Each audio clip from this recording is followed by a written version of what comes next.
They said I tripped over my slippers. That I was old, confused, and couldn't be trusted to live alone anymore. But here's what really happened. My own son and his wife drugged me, staged a fake accident, and filmed it, hoping to steal everything I had. But they made one mistake. I didn't drink the tea.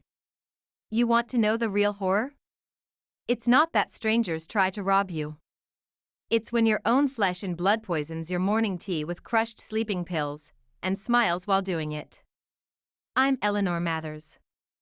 I'm 74, I live in my own home, manage my own estate, and until 3 months ago, I thought my son Jeremy and his wife Layla genuinely cared about me.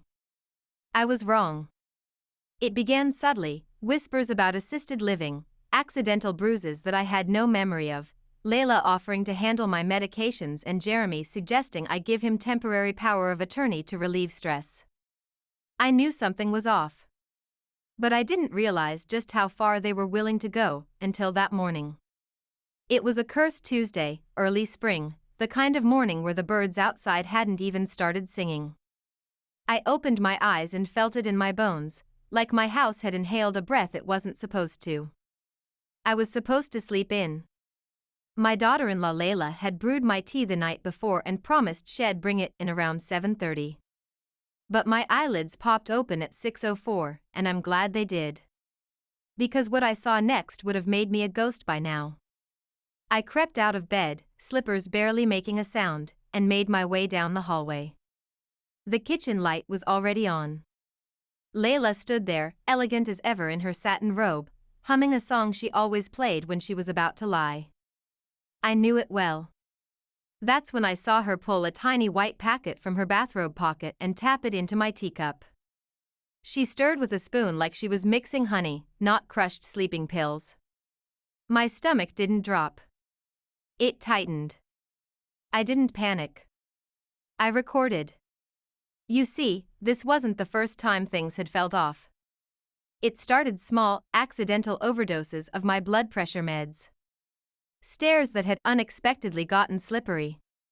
Conversations I was certain I never had, yet Jeremy, my own son, insisted I did.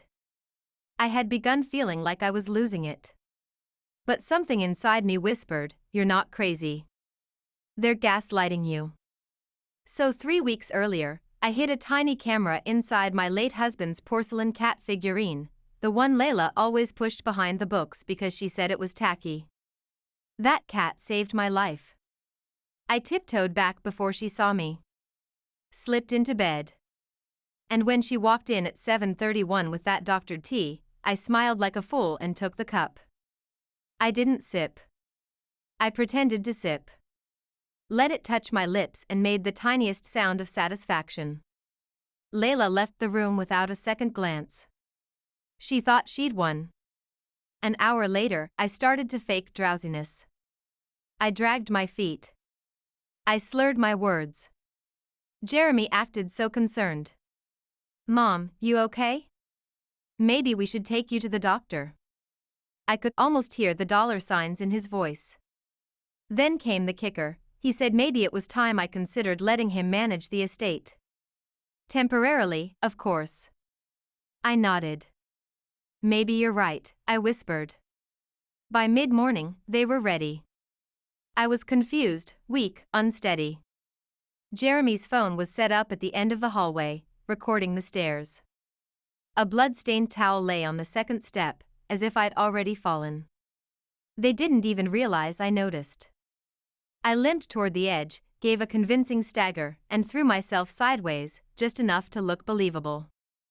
I let my shoulder take the hit, bit down on my lip to make it bleed, and screamed like I'd been murdered. Layla burst out first. "Oh my God." She fell. "Call 911. Jeremy ran to the phone, then helped me up with crocodile tears and a shaky voice. At the hospital, I played confused. Said I didn't remember. They called in a social worker. Jeremy put on his worried son act and insisted they evaluate whether I could live independently. I knew what was next, guardianship. They'd take my accounts, my home, my rights. What they didn't know was, I already had a lawyer. Already had the footage. Already had my plan. And this?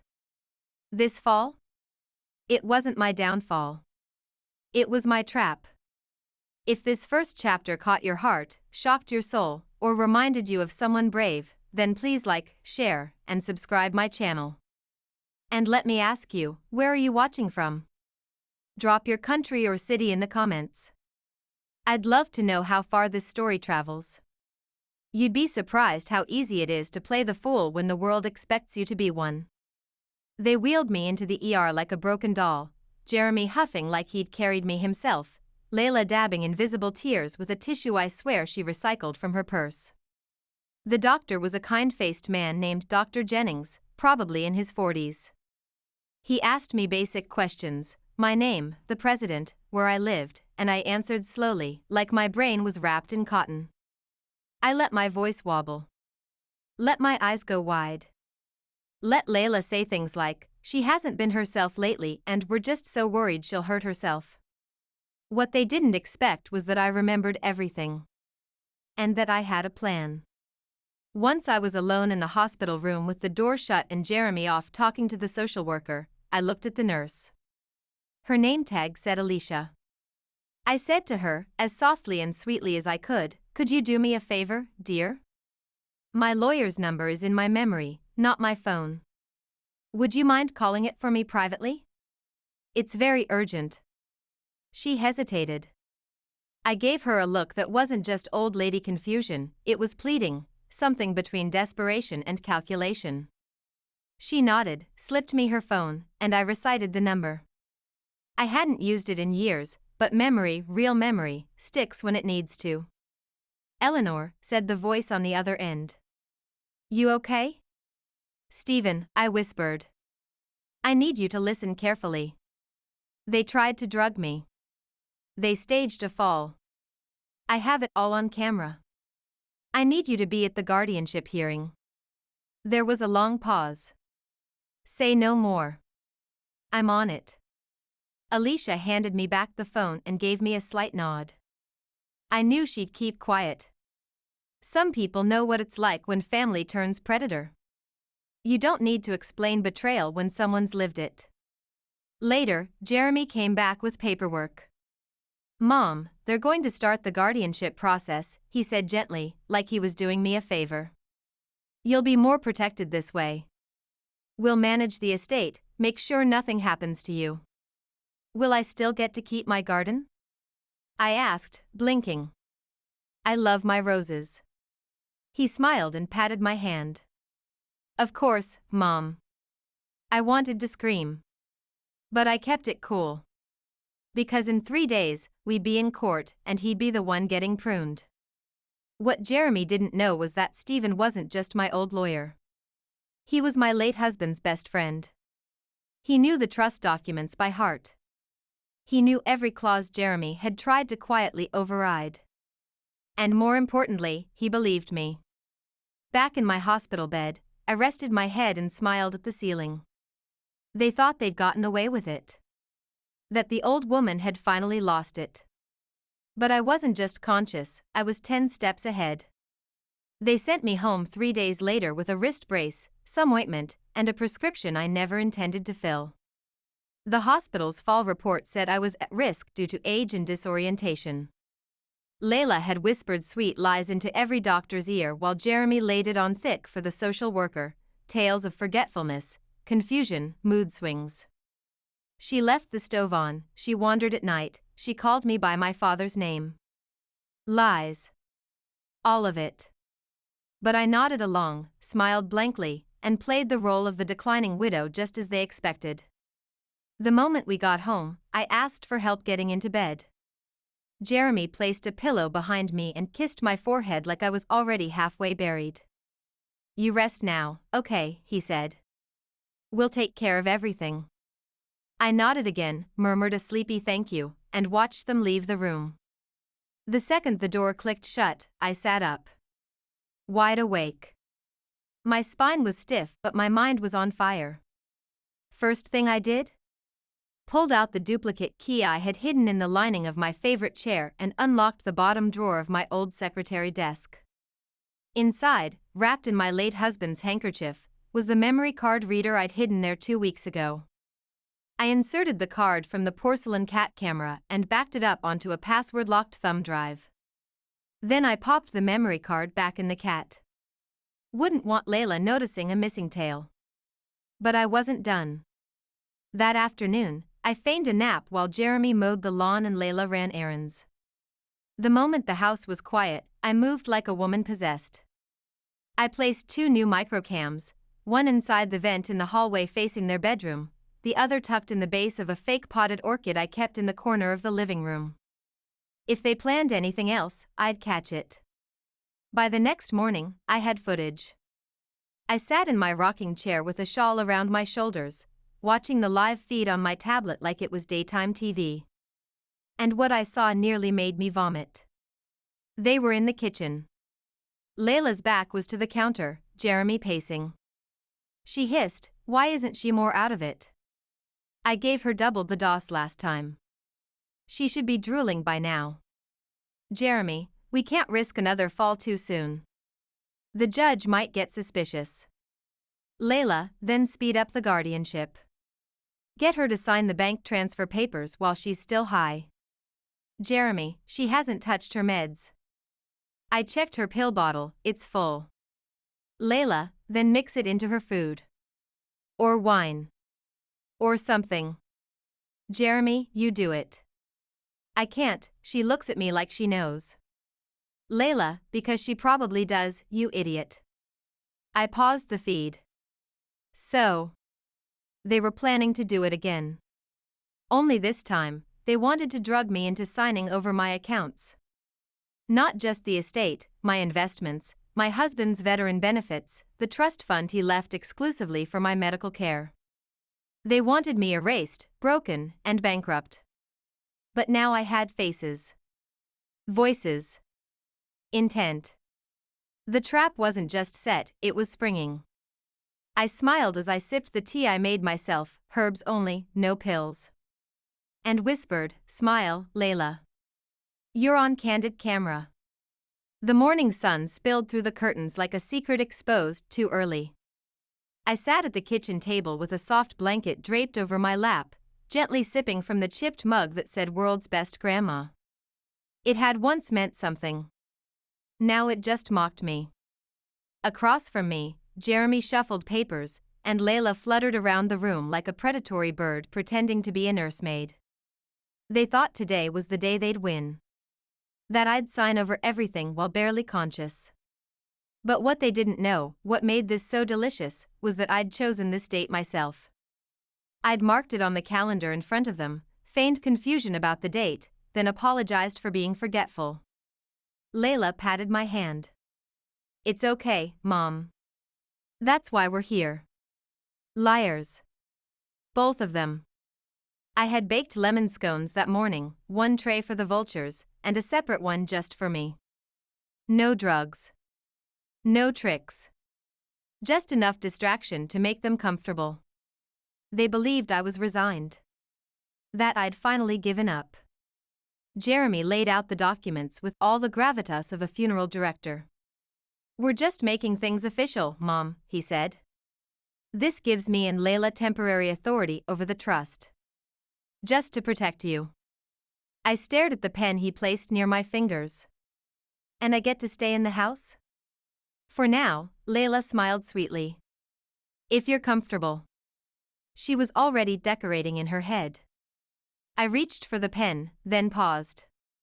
"You know," I said, tilting my head slowly, "your father always said contracts should be witnessed."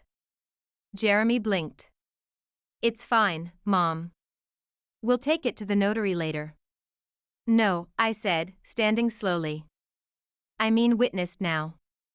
And then I turned to the hallway and said loud enough for the entire house to hear, "You can come out now." Out stepped a tall, silver-haired man in a dark blue suit, Stephen Wright. My lawyer. My husband's oldest friend. Former Marine. Unshakable. Jeremy's face went pale so fast it looked like the blood ran backwards. Layla gasped. What is he doing here?" Stephen didn't flinch. Just observing. As Eleanor's legal counsel.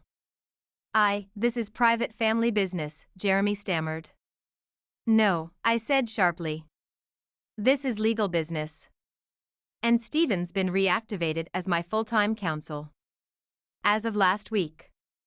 I picked up the pen. Held it over the paper. And then, I signed. But not what they thought. Stephen stepped forward and picked up the paper stack they had brought, shoved it aside, and replaced it with a new document. One we'd prepared earlier. It stated that I had retained control of my estate, had legal evidence of coercion, and was filing for an emergency restraining order against Jeremy and Layla. Right there. Right now. Stephen had brought copies for the court. Layla lunged for the paper like a drowning woman. You tricked us. You drug-addled old witch. Oh, I said sweetly. I didn't take your tea. Remember? Jeremy was silent. But his jaw was twitching. I have you on camera, I added softly. Plotting to poison me. Planning to fake more falls. Lying to doctors. It's all backed up. Digitally time-stamped. Want to see? They didn't answer. But their silence screamed. Stephen handed them both envelopes, official notices of pending litigation. You'll be hearing from the court. Soon. And Eleanor? You'll be hearing from the trust fund office. We're filing charges for financial coercion. Layla turned red. Jeremy just stared. Me? I smiled again. A calm, final kind of smile. The kind you wear when you're finally taking your house and your dignity back. You know what they don't tell you about justice? It's slow. Messy. Loud in places you expect silence, and quiet when you crave a roar. After Stephen filed the charges and served those papers, Jeremy and Layla didn't leave quietly. They argued. Begged. Threatened. Jeremy shouted that I was mentally unstable. Layla screamed that I was turning my back on family. But none of that mattered anymore. I had evidence. I had a lawyer. I had the truth. What I didn't expect was that I also had a witness I never knew existed. The next morning, as I was reviewing case files with Stephen in my sunroom, a knock echoed at the front door. I wasn't expecting anyone. Stephen went to open it while I stayed seated, but when he called back, Eleanor, you'll want to come see this, I stood. Cautious. Curious. At the door stood a woman, tall, in scrubs, holding a manila envelope. She looked nervous but determined. Mrs. Mathers, she asked. Yes, I said. Do I know you? She gave a small smile. Not directly. My name's Monica. I was the nurse assigned to your case when you were admitted to County General after your fall. I blinked. I don't remember you. You wouldn't, she said gently. You were acting confused. But I knew something wasn't right. I saw your vitals when you came in, your blood pressure was dangerously low, your speech was slow, pupils dilated. That wasn't a normal fall. Stephen stepped in. You're saying she was drugged? Monica nodded. And I suspected it. So I asked one of the junior nurses to test a blood sample off record. I shouldn't have, but I couldn't sleep otherwise. She reached into the envelope and pulled out two things, a blood panel showing high levels of zolpidem, prescription sleep sedative, and a USB drive. This, she said, handing over the drive, is from the nurse's station security feed. It shows your son and daughter-in-law whispering in the hallway to each other before your check-in. Something about making sure the tea kicked in. I wasn't supposed to keep it. But I did. In case you ever needed it. I looked at her and for a second, tears welled up in my eyes. A stranger had seen me clearer than my own son. Why are you bringing this now? I asked. Because I saw your name in the local paper, she said. Something about elder abuse and a guardianship dispute. I knew this could help you. Stephen was already opening his laptop, slotting in the USB.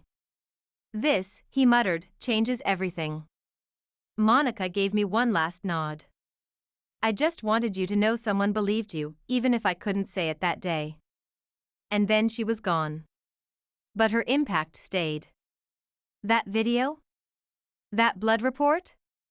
It added a criminal poisoning charge to the case, attempted incapacitation for financial gain. Jeremy and Layla were no longer just facing restraining orders. They were about to face felony charges.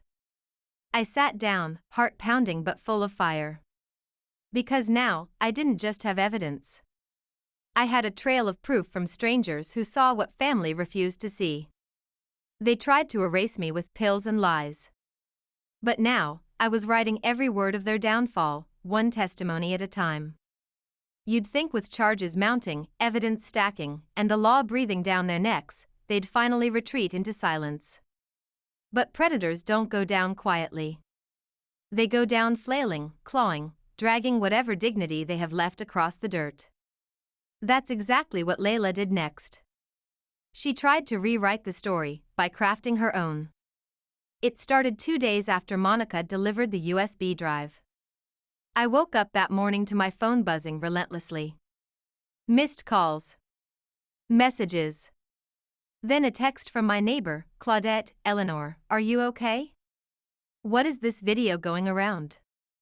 Please tell me it's fake." Video? I opened Facebook, Twitter, local gossip pages. And there it was, a video with the headline, "Elderly woman admits she faked her abuse, shocking footage." It was me. My face. My voice. Sitting in my living room. Saying, "I made it all up. Jeremy and Layla are innocent. I just wanted attention." Except, I never said that. My skin turned cold. I hit replay. Looked closer. The footage had been spliced together using clips from various family videos Layla had access to. Old clips of me talking about my health, laughing, nodding. Shed stitched them into something that looked real, but felt wrong. Even my own voice had been manipulated. An AI voice tool. She'd taken technology and twisted it into a weapon. People were already commenting. Some believed her. Some were outraged. But the damage was done, at least temporarily. Stephen arrived minutes later, storming in with a copy of the circulating video. "We're handling it," he said, his jaw tight. "But they're desperate. This is their last play." "But it looks real," I whispered, hands trembling. "People will think I lied." "Then we prove it's fake," he said. And that's what we did. We contacted a forensic media analyst, Lana Cho, a genius in her 20s who specialized in detecting AI and deepfake tampering. She examined the video for 3 hours, then sent me a report that would have made the Pope swear. "Do you know how illegal this is?" she said. "This isn't just defamation, it's impersonation. Manipulated metadata, spliced facial microexpressions, inconsistent lighting across frames, this was made to deceive. I've seen Warzone propaganda look more honest." We uploaded her analysis. The real one. Posted side-by-side comparisons. Timeline inconsistencies. Frame-by-frame breakdowns. I even filmed my own response, raw, unedited, tearful. My son and daughter-in-law didn't just try to drug me. Now they're trying to erase the truth. Don't let them. The town flipped. Comment sections exploded. People who had doubted me now flooded the post with apologies. Local news picked it up. A headline the next day read, "Elder abuse victim fights back against AI fraud, fake confession exposed." As for Layla? She denied everything. Said someone must have hacked her account.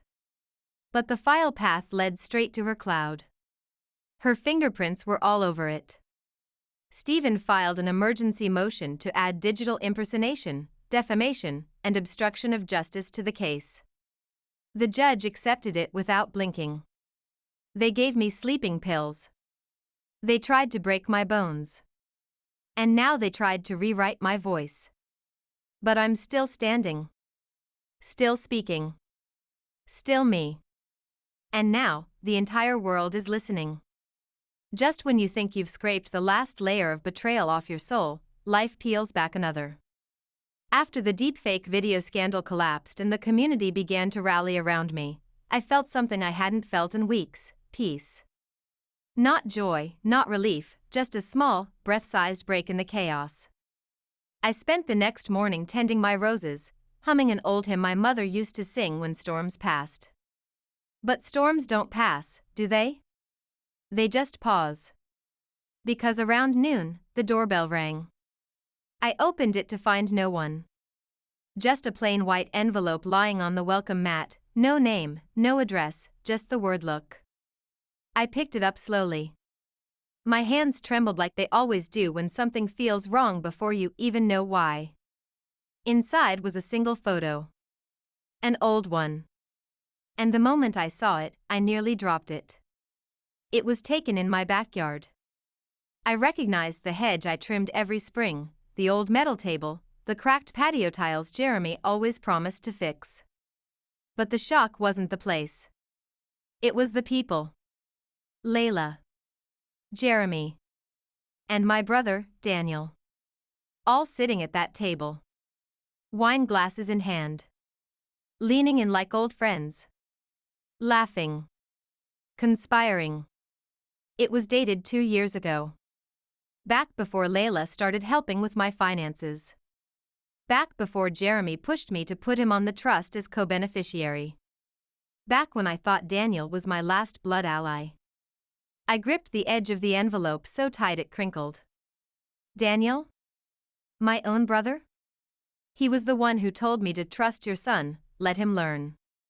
He was the one who said I was being paranoid. And now, there he was. With them. Smiling like he'd just closed a deal. I called Stephen. Told him to come right away. When he saw the photo, he didn't speak at first. Just stared. Then he said, "We need to subpoena your brother's financials." I nodded. And his phone records. That night, I didn't sleep. I paced. I poured tea and forgot to drink it. Then I sat in my late husband's chair and whispered, "You were right about Daniel." I just never wanted to believe it. The next day, Stephen came back with something worse. He'd done a preliminary check. Daniel's name appeared as a silent consultant in a property firm Jeremy used last year to borrow against my estate. My brother hadn't just known. He had profited. They were all in on it. The sleeping pills. The guardianship. The fake fall. The forged video. It wasn't a plan by two desperate kids. It was a family scheme. A full-blown conspiracy. And I'd just stumbled onto the hidden branch of a tree that had been rotting from the inside for years. Stephen leaned over the table and asked gently, "Do you want to pursue charges against your brother too?" I looked out the window at the backyard where the photo had been taken. Where they toasted to my downfall. "Yes," I whispered. "This isn't just a case anymore. It's a reckoning. Because sometimes, the people who got you aren't strangers or spouses. Sometimes, they wear your name." I chose the diner carefully. Not our childhood spot or the usual greasy spoon down the road. I wanted someplace neutral. Forgettable. A place where eyes wouldn't follow me, and ears wouldn't listen too closely. Daniel agreed too quickly when I called and said, "We need to talk." His voice didn't even flinch. No nervous stutter. No hesitation. That told me everything I needed. The night before, Stephen gave me a discreet audio recorder the size of a lipstick tube. I slipped it into my purse before leaving the house and checked it twice under the table before Daniel arrived. I didn't know what I hoped to capture. A slip-up? A confession? A curse? What I got instead was worse than all three. He walked in wearing that same smug half-smile he always wore when we were kids, and he got away with something. Daniel had always been my big brother. My protector. After our parents passed, we were all we had left. And now? I didn't even recognize the man who slid into the booth across from me. "You look well," he said, like we were old friends catching up after years, not enemies across a battlefield. "Wish I could say the same," I said. "I received a photo." He didn't blink. "I assumed you would eventually." "So it's true? You were in on it?" He took a long sip of coffee, then sighed.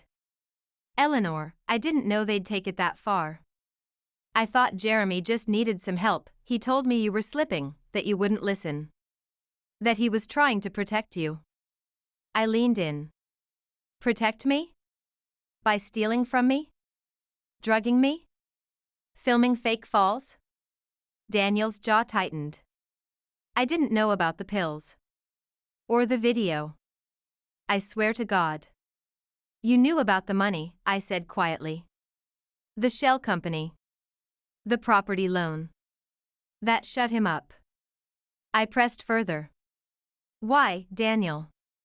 Why would you do this to me?" He hesitated, then leaned forward, his voice lower now. "Because it was always you, Elle. You were the one Dad trusted with the house. The estate. The business shares. I got scraps." I smiled through it. "But I never forgot. And when Jeremy came to me with his plan, he said it was time your legacy got redistributed." My mouth went dry. "You let him turn on me for money. And you joined him." He looked at me like I was the one who had hurt him. "You act like you never held power over this family. Like you didn't control everything. Maybe now you'll understand what it feels like to be powerless." I sat there frozen. Every memory of us as children, every holiday, every late-night phone call after my husband died, all of it turned to ash. But I didn't cry. I looked him dead in the eye and said, "That was your confession, Daniel. And I got it all on tape." He blinked. "What?" I slowly opened my purse and tapped the lipstick tube, letting him see it just long enough to know. "It's already backed up. You just handed the DA everything they need." He stood up so fast his chair squealed across the tile. "You wouldn't." "I already have." He left without another word. And I sat there, alone in that booth, the coffee untouched and cooling. My hands shook, but not from fear. From grief. Not for what was lost. For what never really existed. Because betrayal by a child is cruel.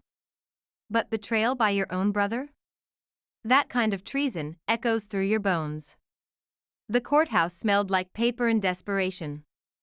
Pale fluorescent lights hummed overhead as I sat between Stephen and a stenographer chewing gum too loudly.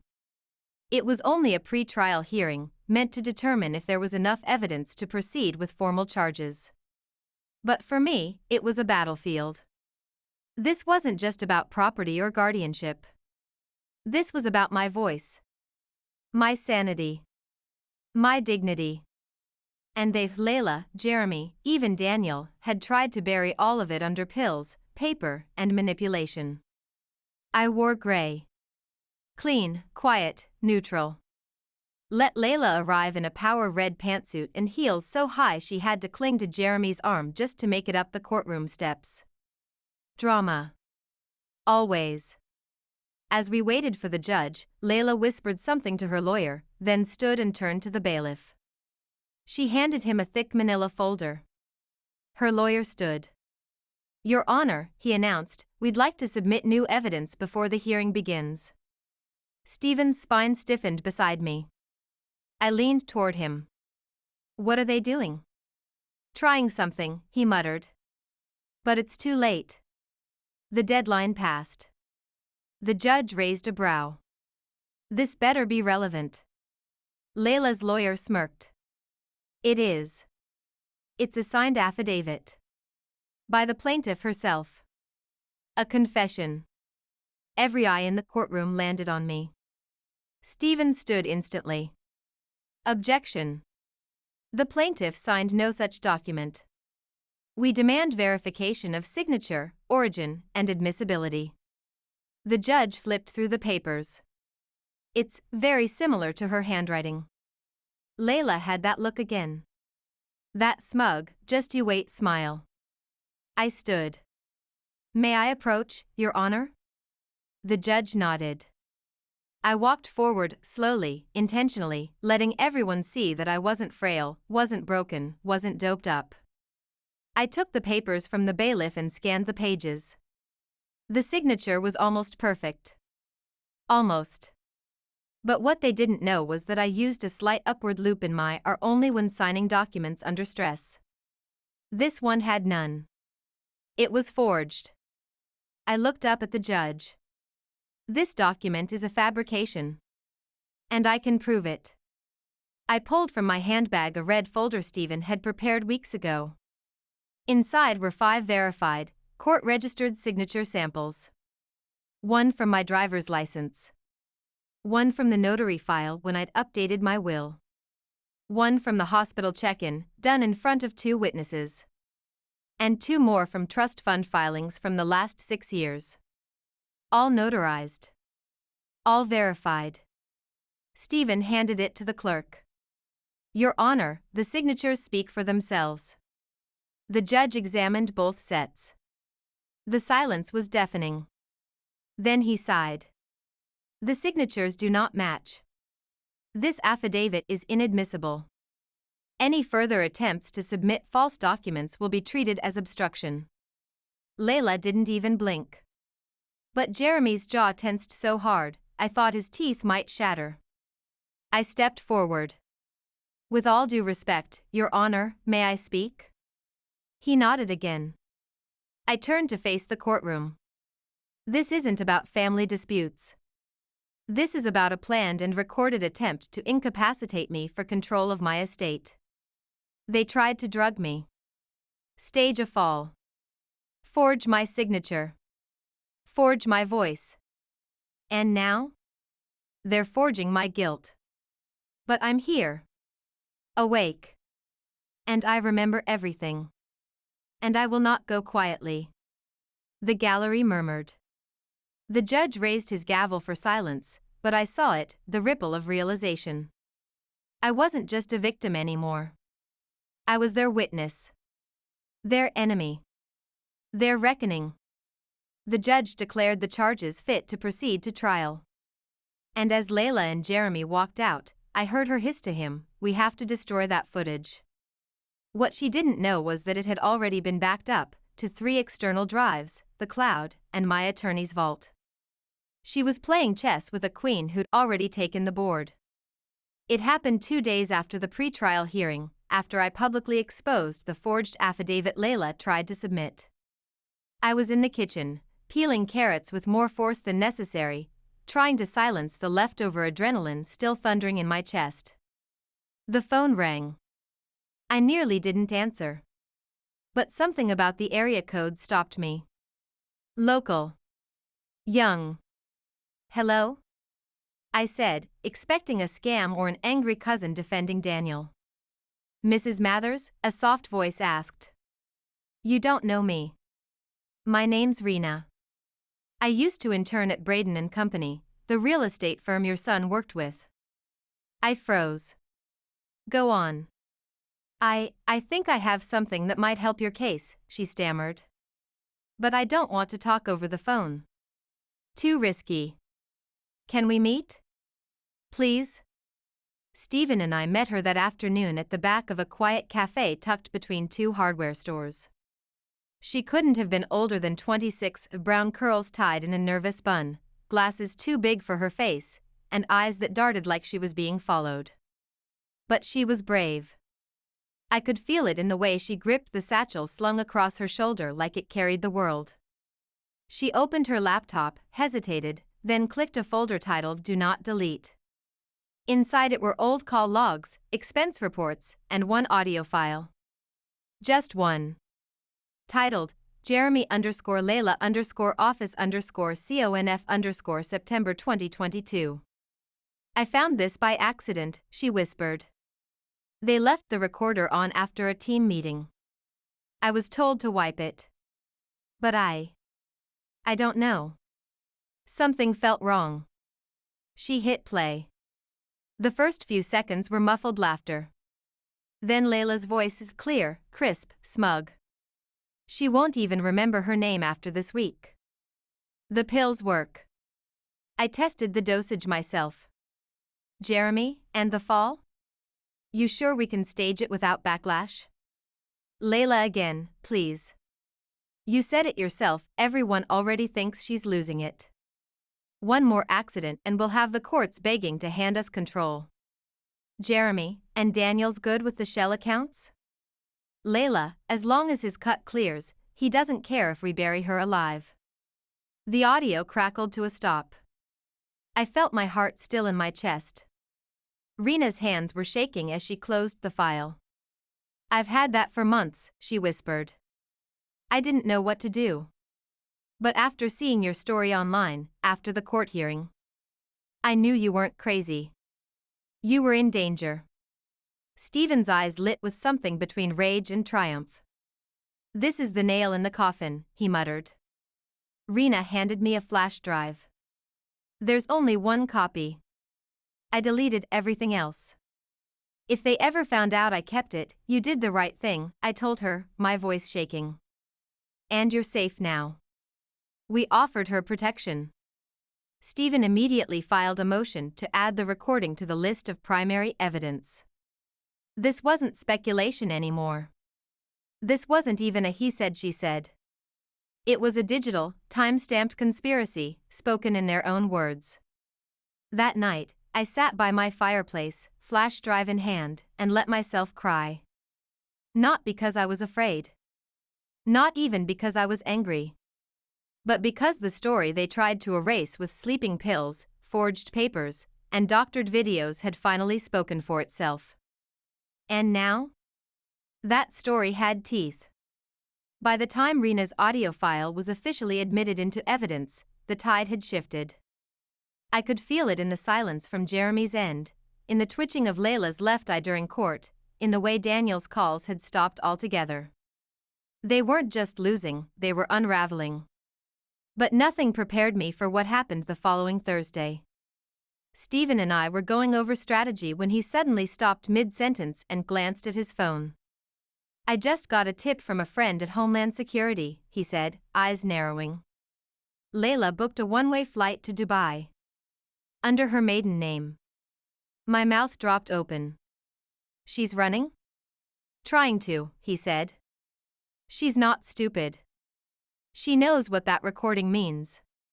She'll claim mental duress next. Or vanish entirely. Either way, we have less than 12 hours to stop her. I should have panicked. But instead, I stood up, crossed the room, and reached into the drawer where I kept my late husband's army medals. I pulled out the small black box beside them, my emergency folder. Inside were every document, ID, and number I'd ever hoped to never use. Including my direct line to Judge Ralston, an old friend of my late husband. A man with a memory as sharp as a scalpel and no tolerance for liars. One phone call. That's all it took. Stephen filed the emergency petition within the hour, flight risk from felony indictment. The judge signed it faster than it could warm in the printer tray. A federal hold was placed on Layla's passport, her boarding pass was flagged, and her name was added to the domestic watch list. At exactly 11:23 p.m., as she rolled her designer luggage toward Gate 14 at JFK Airport, federal agents intercepted her. Not violently. Not loudly. Just a simple, "Ma'am, you'll need to come with us." She screamed, of course. Swore up and down she was being set up. Tried to pretend she was on a business retreat. But the moment they pulled out the recording transcript and the judge's emergency order, the color drained from her face like someone had unplugged her soul. Stephen got the call the next morning. She's grounded, he said. They're holding her for obstruction, and now the DA's adding attempted flight from prosecution. Jeremy was nowhere to be found. Rumor had it he was hiding in Daniel's guest house, pretending to be in therapy while quietly moving money out of the joint accounts he'd once begged me to sign over. But none of that mattered anymore. The media had picked it up. A headline on the front page of the Tribune read, "Elderly woman outsmarts family in estate conspiracy, audio confession seals arrest." I wasn't just a case. I had become a symbol. People began sending letters. Older women wrote things like, "You're doing what I wish I'd done," and "You gave me courage." I didn't ask for any of this. I never wanted to be anyone's hero. But as I looked at that headline, I whispered to myself, let them call me whatever they want, as long as they stop calling me crazy. The courtroom was next. The cameras were coming. Layla would stand trial. Jeremy would be dragged out eventually. And Daniel? Daniel would learn what it means to be betrayed by someone who finally learned how to fight back.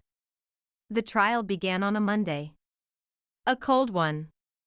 The kind of morning that makes your bones ache and your mind sharpen. I wore all black, no pearls, no brooch, no color. Not because I was grieving, but because Layla was about to bury herself, and I wanted to look like I was attending her funeral. The courtroom was packed. Reporters, neighbors, women from church who once whispered behind my back now stared at me with reverence. Cameras weren't allowed, but that didn't stop the sketch artists. My face appeared on every evening news broadcast that week. Not as a victim, but as the woman who took her son and daughter-in-law to court for conspiring to medically incapacitate her and steal her estate. Layla sat at the defense table, her lips pressed tight, hair pulled back so severely it looked painful. She still thought she could control the narrative. Her lawyer stood first. Arrogant. Confident. He began by blaming everything on a misunderstanding, said Layla loved me, cared for me, that the audio recordings were taken out of context, that the sleeping pills were accidental cross-contamination. Then came the moment he made his fatal mistake. He called me to the stand. The courtroom hushed. The bailiff offered me his arm, but I didn't take it. I walked slowly, steadily, each step echoing like thunder across tile. I took the oath. Sat down. Looked straight ahead. He approached with a smirk. "Mrs. Mathers," he said, voice oily, "do you consider yourself a forgetful person?" "No." "But you're 74 years old, correct?" "Yes." "Would you say your memory is as sharp as it was at, say, 40? I stared at him. "Sharper." Laughter rippled through the gallery. The judge didn't object. He tried to trap me. Twisting questions. Suggesting the footage was manipulated. Asking if I could prove I hadn't edited it. And then he pulled out a final folder, my psychiatric records from 1996. A single note from a doctor saying I suffered brief grief-induced anxiety after my husband's death. That was it. That was the dagger he tried to thrust. "Would you say your mental health has always been stable, Mrs. Mathers?" And that's when I did something that changed the course of the trial. I stopped answering. I looked at the judge, then turned to Layla, and simply placed the porcelain cat figurine on the witness stand. The same one that had recorded everything from the beginning. I said nothing. Just left it there like a relic on an altar. And then I took out a copy of the audio transcript. And the forged affidavit. And the deepfake video breakdown. Still silent. The judge asked, "Mrs. Mathers, would you like to respond?" I turned my eyes to the courtroom and slowly said, "I think the evidence has spoken louder than I ever could." Silence. The defense lawyer stammered. Layla looked like she might cry. Jeremy wasn't even in the room, still in therapy, hiding like a coward. But that moment, my silence? My choice to let the truth sit there, unshaken, documented, undeniable? It turned the tide. When court adjourned for the day, one of the jurors passed by me and whispered, "You're the strongest woman I've ever seen." I didn't reply. I didn't need to. Because some battles are won not by screaming, but by refusing to be questioned. 3 days into the trial, the air in the courtroom had shifted. Layla's team was unraveling, objections falling flat, jurors turning cold. The public had begun to whisper not just about elder abuse but about greed, betrayal, and the kind of cruelty that hides behind pressed suits and forced smiles. I thought I'd seen the worst of it. Until the letter came. It arrived on a Thursday afternoon in a plain envelope with my name written in the unmistakable slanted print of my son. I hadn't seen his handwriting since last Christmas, back when he still signed cards of love, Jeremy. Now, all I got was this. Stephen saw it first. Do you want me to read it before you do? No, I said. If it's poison, I want to taste it myself. I sat in my living room, turned on the lamp by the window, and opened it slowly, like it might explode. It read, Mom, I don't know where to start. Maybe it doesn't matter. Maybe nothing I say will ever be enough.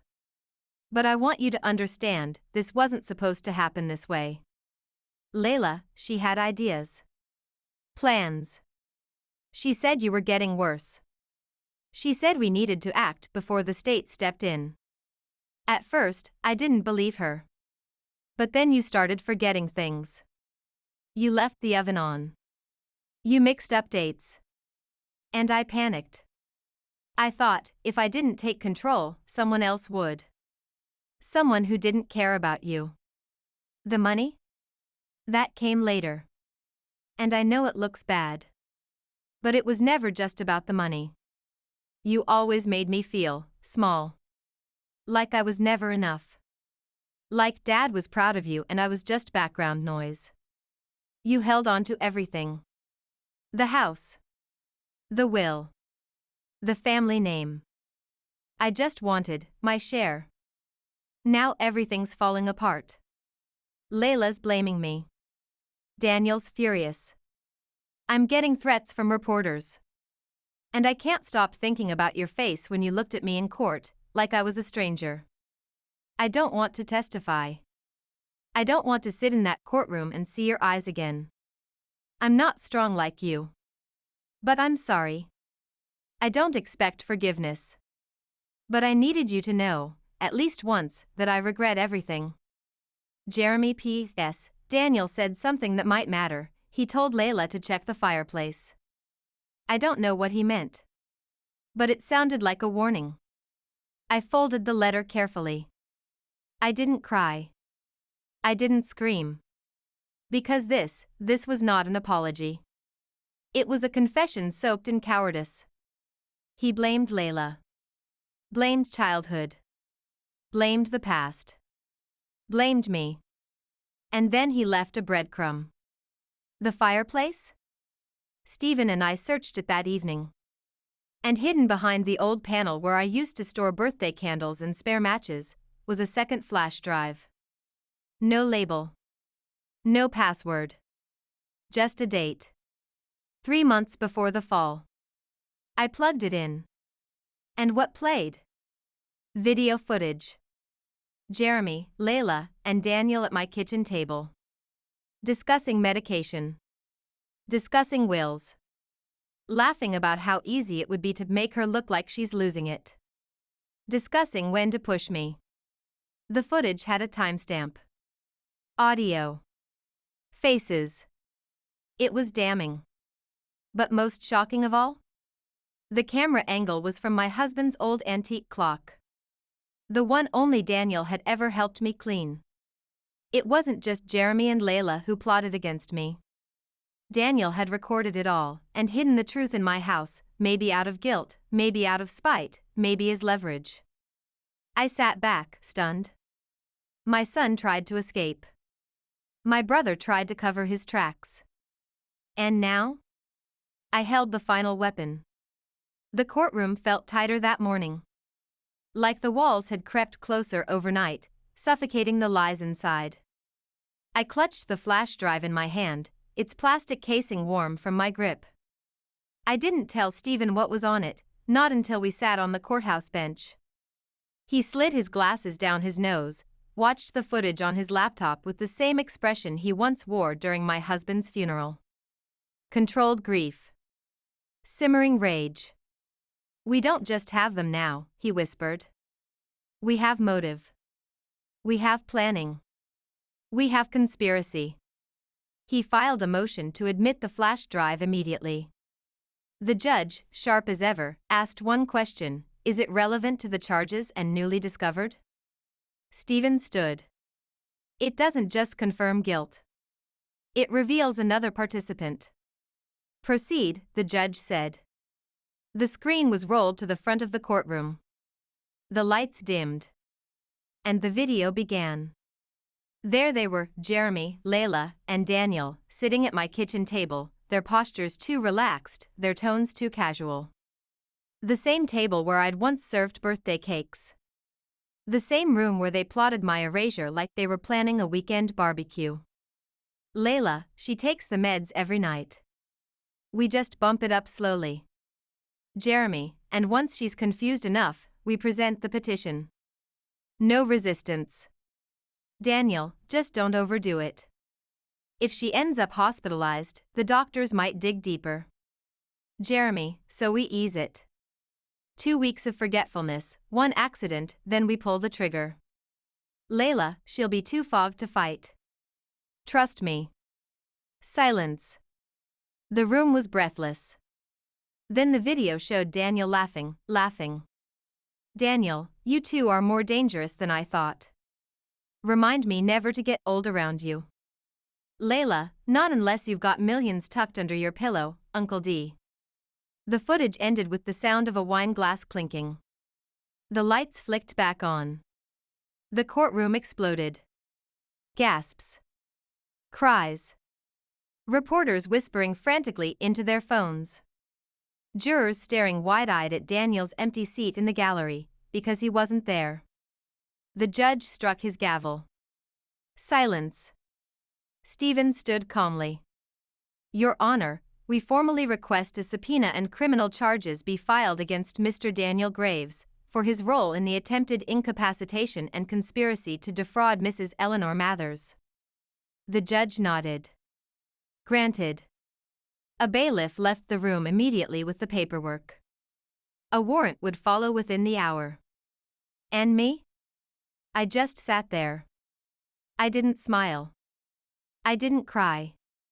But my hand slowly found the porcelain cat I'd brought back to court, my original witness. I placed it on the table beside me, like a silent victory flag. That evening, news anchors shouted headlines like war correspondents: "Shocking turn, brother implicated in elder abuse trial, caught on hidden camera." "Mathers trial reveals 3-way conspiracy, judge calls for new charges." My phone rang non-stop. But I didn't answer. I went to the garden. Picked 3 roses. 1 for each betrayal. Jeremy. Layla. Daniel. And then I whispered to the petals, "You buried yourselves. I just brought the light." The next morning, I stood at my window with a mug of black coffee and watched the news chopper hover over downtown. It wasn't for traffic or weather. It was for Daniel. They'd arrested him just after midnight, outside a casino 30 miles out of town. His mugshot hit the news before the sunrise. I never imagined I'd see my brother's face lit up on a screen like a criminal, but there it was, baggy eyes, pressed lips, and the same stubborn arrogance that once convinced me to trust him. Stephen called before I even finished my coffee. "He's flipping," he said flatly. "Daniel's trying to cut a deal." My stomach turned. "What kind of deal?" "He'll testify against Layla and Jeremy, in exchange for immunity from the harshest charges. No prison? Maybe probation. Fines. A suspended sentence. But he wants out, and he's willing to bury them both to save his skin." It was rage I hadn't felt in years. Not since the day my husband died and I realized half the family only showed up to ask about the will. But this betrayal came with courtroom clearance. Daniel was going to walk. And I was supposed to smile and clap because he was helping? I couldn't. Not yet. Later that day, I sat in the back of the courtroom, quiet and unreadable, as Daniel was led to the witness stand under police escort. He looked older. Smaller. Somehow, less. He wouldn't meet my eyes. State your name, the DA said. Daniel Graves. And your relation to the plaintiff? She's my sister. Were you involved in a conspiracy to obtain control of her estate? Pause. Then, yes. The gallery murmured. Were you aware of the plan to medicate her without consent? Yes. Did you contribute financially to that plan? Yes. Were you coerced into participating? No. And why are you testifying today? Daniel cleared his throat. Because I made a mistake. I got greedy. I convinced myself she wouldn't notice. That it wasn't really hurting anyone. But it was. It hurt her. And I knew better. It should have felt like vindication. But it didn't. It felt like survival guilt dressed in a suit. Then came the twist. The DA stepped closer. Did you uncover any other plans, beyond incapacitation? Daniel hesitated. Then nodded. There was talk, he said slowly, about keeping Eleanor sedated permanently. Layla said if things got difficult, they'd speed up the process. Make it look like dementia. Get her in a home. Institutionalized. I stopped breathing. The courtroom gasped. That was the final straw for me, Daniel added. I never agreed to that. I recorded the video from the clock because I wanted leverage. I just didn't know who to use it against. So there it was. Not just theft. Not just deception. But deliberate plans to destroy my mind. My life. Permanently. And the man I once played tag with in our backyard, the boy who held my hand when we buried our first dog, had known the whole time. The judge recessed court for the day. Stephen walked me out in silence. Outside, reporters screamed my name. One asked, Eleanor, do you feel justice is finally coming? And for the first time in months, I answered. No, I said. But it's getting louder. By the time Layla took the stand, the courtroom had become a pressure cooker. The jury already knew about the pills, the staged fall, the forged affidavit, and now Daniel's damning testimony. But Layla? She still carried herself like a queen caught in the wrong palace, chin high, lips painted blood red, eyes sharp enough to slice through steel. Her lawyer tried to paint her as a caretaker. Mrs. Mathers needed help, Layla cooed, her voice dripping with false sweetness. We just wanted to protect her. We thought she was getting confused. Stephen stood up for cross-examination, and I swear, the man looked like he was about to peel her lies apart with surgical precision. Mrs. Graves, he said, using her last name like it was a curse, is it your testimony that all of this, drugging tea, staging a fall, forging signatures, was out of love? She smiled tightly. We never drugged her. The pills were mine, for sleep.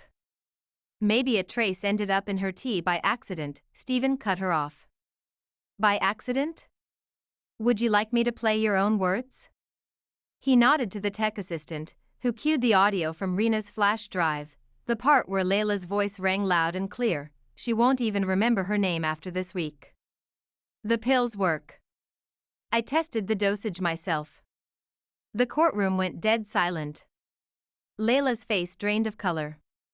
Her lawyer objected. Overruled. Stephen leaned in. Do you want to explain that, Mrs. Graves? Layla stammered. That's taken out of context.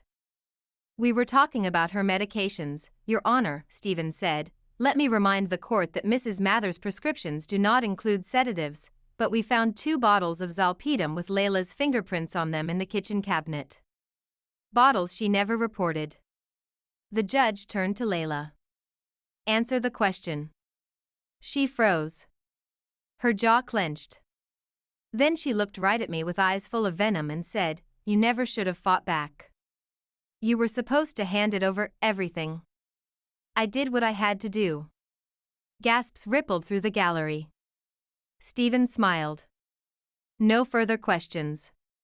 When it was time for closing statements, the DA spoke first, painting the picture of a family that chose greed over loyalty, cruelty over love. Then it was our turn. Stephen glanced at me and said, "Eleanor, would you like to speak?" I walked to the center of the courtroom. My legs trembled, but my voice didn't. I raised a son, I began, and trusted a family that believed I was weak. They thought my age made me blind. But I see them now, clearer than ever. This isn't just about money. This is about the right to live, breathe, and think freely without the people you love trying to steal that from you. I will not be erased. Not by sleeping pills, not by lies, and not by anyone who calls themselves family but acts like a thief. I looked at the jury. If this can happen to me, it can happen to anyone. That's why I'm standing here. Because the truth doesn't have an expiration date. The room went so quiet, I could hear someone's pen drop in the back row. The judge called for a recess before the verdict. As I walked back to my seat, I saw Layla staring at me, her face hard but trembling at the edges. She knew. She was losing. The courtroom was colder that morning. Or maybe it was just me. The silence before a verdict is the kind that curls under your skin, it doesn't scream, it waits. I sat in the front row, hands clasped, the porcelain cat resting quietly in my purse like a witness who had seen it all and said enough. Layla's seat beside her lawyer was empty. She hadn't shown up for the verdict. But Jeremy had. He entered just as the bailiff announced, "All rise." I turned. For the first time in weeks, I saw my son. He looked like he hadn't slept in days, tie crooked, eyes sunken, face pale. He didn't look at me. Not once. He just sat behind the defense table, alone. Like he knew what was coming. The jury filed in. 12 strangers who now knew every creak in my floorboards, every word of betrayal etched into recordings, every thread of the web they tried to wrap around my mind. The judge asked the forewoman to stand. "Have you reached a verdict?" "We have, Your Honor." In the matter of the People versus Layla Graves on the counts of attempted incapacitation, fraud, conspiracy, and defamation, how do you find the defendant? The room held its breath. Guilty. On all counts. A single exhale swept through the gallery like a gust of wind. Layla's lawyer sat down slowly. Someone whispered, "Thank God." Stephen placed a gentle hand on my shoulder, but I didn't move. Then the judge said, "Mr. Jeremy Mathers has requested to speak before sentencing." "Is that correct?" My heart stopped. The courtroom door creaked, and Jeremy rose to his feet. He walked to the front, not as a defendant, not officially. But as something more raw, a man who had ruined everything and had no more excuses left. The judge allowed it. Jeremy stepped to the center, cleared his throat, and finally looked at me. "I know I'm not on trial," he said, voice hoarse. "But I should be. Everything you've seen, every lie, every pill, every plan, I was part of it. I let it happen. I encouraged it. And I was too much of a coward to take the stand." He paused. "Layla told me you wouldn't fight. She said you'd give up quietly, like most people your age do. She said you wouldn't remember." He turned toward the jury. "But she didn't know my mother. And I forgot who you were too, Mom. You weren't weak. You were just tired of being hurt. And I took that as permission. I couldn't speak. I couldn't even breathe." Then he reached into his coat and handed Stephen a small red velvet pouch. Stephen opened it. Inside was my original will. The one I thought had been lost years ago. Signed. Sealed. Untouched. "I found it in Daniel's safe 2 nights ago," Jeremy said. "He never destroyed it. Just kept it in case things turned." So I'm turning them. I don't want immunity. I don't want forgiveness. I just want you to know. I was wrong. And I'm sorry. He sat down. The courtroom buzzed with energy that couldn't be spoken aloud. The judge struck the gavel once more and scheduled sentencing. Layla would serve time. Daniel's deal would be reviewed. And Jeremy? His fate would come later. But for now, he finally told the truth. As people filed out, he stood again. Not to run. But to walk over to me, slowly, like a boy approaching a mother he no longer deserved. He didn't ask for a hug. He didn't cry. He just whispered, "You still have your garden, right?" I nodded. "Do the hydrangeas still bloom?" I swallowed the lump in my throat. "They do," I whispered. "But they're pruned down low. Starting over." And then he left. Quietly. Just like the shame he carried. I didn't have to visit her. No one would have blamed me if I never set foot near that place, never looked her in the eye again, never spoke her name aloud. But something in me, something cold and unfinished, needed to stand in front of Layla one last time. Not for answers. Not for closure. But for truth. The kind of truth you can't find in courtrooms or verdicts or even tears. The prison was a gray concrete monolith on the edge of the county. I wore black again, but this time not for mourning, for protection. Armor. I kept my hands folded in my lap as they escorted me into the visitation room, a sterile space with flickering lights and too many ghosts. She was already seated behind the glass, jumpsuit wrinkled, her once perfect hair dull and flat. Layla Graves, formerly my daughter-in-law, my caretaker, my betrayer, looked smaller now. Still dangerous, yes, but like a lioness who'd finally realized the cage had a lock. She picked up the phone. I did the same. "You came," she said first, her voice a whisper coated in steel. "I needed to hear it from you," I replied. She leaned forward, eyes narrowing. "Which part?" "All of it." She tilted her head. "You think you know everything now?" "The pills, the fake fall, the videos, the signatures, sure. It's all true. But that wasn't the beginning, Eleanor. Not even close." I didn't speak. Just let her unravel. "You think I corrupted your son? That I manipulated Daniel. But the truth is," she leaned even closer. "Jeremy came to me first. Not the other way around." My breath caught. "He was angry," she continued. "Said you never trusted him, that you treated him like a child. He wanted control. I just gave him the method." "You're lying," I said, though my voice cracked. "No," she whispered. "I'm finally telling the truth. I was cruel, yes. But I wasn't the mastermind. I was the executioner. Jeremy planned the inheritance transfers.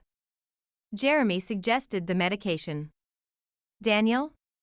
He was just another man willing to do anything for a payday." I stared at her, but it felt like looking through fog. "Why are you telling me this now?" She smiled faintly. "Because I have nothing left to lose. And because I want you to know, you were never crazy. You were surrounded. Every day, by men you thought loved you. But they were just orbiting you. Waiting for the right moment to bite." Tears burned the edges of my eyes, but I wouldn't give her that. "What do you want from me?" I asked quietly. She shook her head. "Nothing. You've already taken everything. I just wanted to be the one to tell you the final truth. So when you lie in bed at night wondering how your son turned into this, you'll know he started it. Not me." She hung up the phone. Just like that. A guard came for her, and she didn't look back.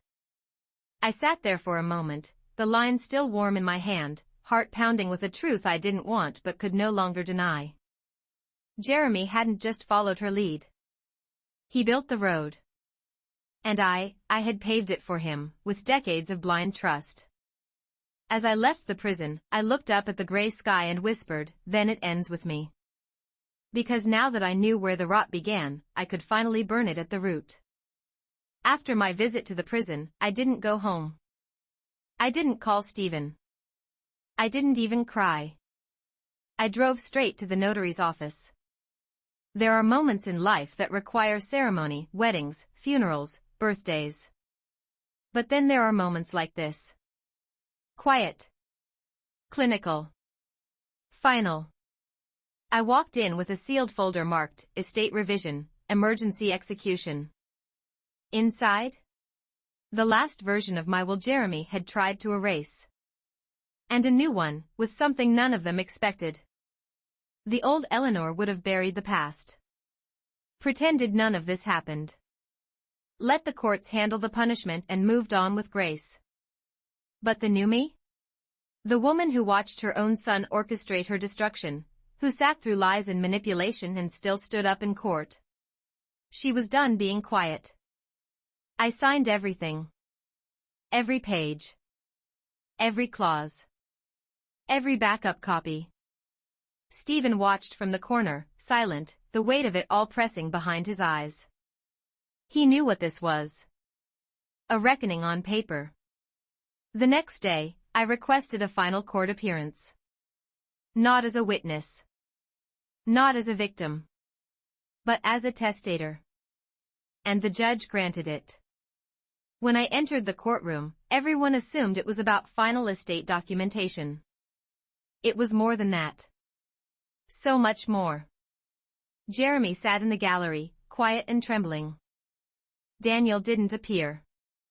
Layla, of course, was locked away. I stood in the center of the room, pulled out the notarized documents, and said clearly, "Your Honor, I have revised my will." He nodded. "You may proceed." I looked directly at Jeremy. "I have removed my son, Jeremy Mathers, from all claims to my estate. He shall receive nothing, not now, not ever. Not the house. Not the trust. Not a single memory of mine in his name. My home and my assets will instead be placed in a living trust to fund a new nonprofit, the Eleanor Foundation." Whispers spread like wildfire. I continued. "The foundation will support legal aid for the elderly facing manipulation, coercion, or abuse from their families. Every dollar Jeremy tried to steal will now go toward saving someone like me." Stephen handed copies to the clerk. "And finally," I said, voice steady but shaking inside, "in place of family heirs, I name 3 beneficiaries: Nurse Alicia, who helped me make the first call; Rena, the intern who saved the evidence; and Monica, who ran a blood test off the books because she trusted her instincts. 3 strangers who showed me more loyalty than my own blood." Jeremy stood abruptly. "You don't have to do this," he said, voice cracking. "Please." I turned to him, my voice calm. "You made a choice. So did I." Tears formed in his eyes, but I held mine back. The courtroom was silent. Even the judge didn't speak for a moment. Finally, he said, "Let the record reflect that the will has been legally executed, witnessed, and accepted." And just like that, I closed the door they once kicked open. When I walked out, the reporters swarmed. I said one thing: you don't need revenge when you have truth in paper. Because paper burns slower, but leaves a deeper scar. Before I say anything else, let me ask you, where are you watching from?